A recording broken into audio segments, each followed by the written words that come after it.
ఛత్రపతి శివాజీ మహారాజ్ స్వరాజ్య స్వప్నం. శివనేరి కొండలమీద ఉదయించిన సూర్యుడు ఆయన. జిజాబాయి తన ఒడిలో ఉన్న ఆ పసిబిడ్డను చూసి మురిసిపోయింది. ఆ అపారమైన కళ్లలో ఆమె ఒక గొప్ప యోధుడిని, ధర్మ సంస్థాపకుడిని దర్శించింది. శివ, నువ్వు కేవలం ఒక రాజువి మాత్రమే కాదు, ఈ దేశ విముక్తికి మార్గదర్శివి కావాలి అని ఆమె దీవించింది. రాయరేశ్వర ఆలయం ఆ పవిత్ర ప్రమాణానికి సాక్షిగా నిలిచింది.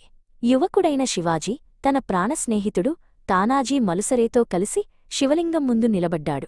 తన వేలిని కోసుకుని ఆ రక్తంతో శివలింగానికి అభిషేకం చేస్తూ పరాయి పాలన నుండి ఈ నేలను విముక్తి చేస్తానని భీషణ ప్రతిజ్ఞ చేశాడు.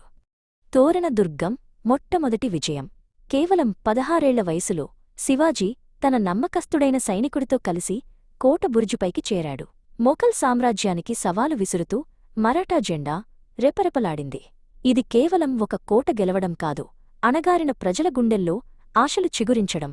ప్రతాప్గఢ్ పాదాల చెంత ఆ భయంకరమైన సమావేశం. అఫ్జల్ ఖాన్ తన భారీ కాయంతో శివాజీని మాయమాటలతో కౌగిలించుకున్నాడు. కాని శివాజీకి తెలుసు, ఆ కౌగిలిలో మరణం దాగి ఉందని. ఖాన్ తన బాకుతో శివాజీ వీపుపై పొడవబోయాడు. కాని శివాజీ ధరించిన కవచం అతడిని కాపాడింది. ప్రచాలనం కాదిది, కాలయముడి పిలుపు. మరుక్షణమే శివాజీ తన చేతికి రహస్యంగా ఉన్న పులిగోర్లతో వాగ్నక్ అఫ్జల్ ఖాన్ పొట్టను చీల్చివేశాడు. ఆ రాక్షసుడు కింద పడిపోతుండగా శివాజీ సింహంలా గర్జించాడు. శత్రువుల గుండెల్లో శివాజీ పేరు వింటేనే వణుకు మొదలైంది. ఆగ్రాకోటలోని బంగారు పంజరం శివాజీని బంధించలేకపోయింది. ఔరంగజేబు కుట్రలను తిప్పికొడుతూ శివాజీ ఒక అద్భుతమైన ప్రణాళిక వేశాడు. మిఠాయి బుట్టల్లో దాక్కుని తన చిన్న కుమారుడు సంభాజీతో కలిసి మొఘల్ సైన్యం కళ్ళు గప్పి సింహంలా ఆ కోట నుండి తప్పించుకున్నాడు. ఆలా పన్ సింహగేలా కోట వచ్చింది, కాని సింహం పోయింది. కొండన కోటను తిరిగి గెలవడానికి తానాజీ మలుసరే తన ప్రాణాలను పణంగా పెట్టాడు. మొఘల్ సేనాని ఉదయభానుడితో అత్యంత భీకరంగా పోరాడాడు. చివరకు తానాజీ వీరమరణం పొందాడు. కాని కోటను మరాఠాలవశం చేశాడు. ఆప్తమిత్రుడి మరణవార్త విని శివాజీ కుమిలిపోయాడు. తన కోసం ప్రాణాలర్పించిన యోధుణ్ణి తలుచుకుని విలపించాడు.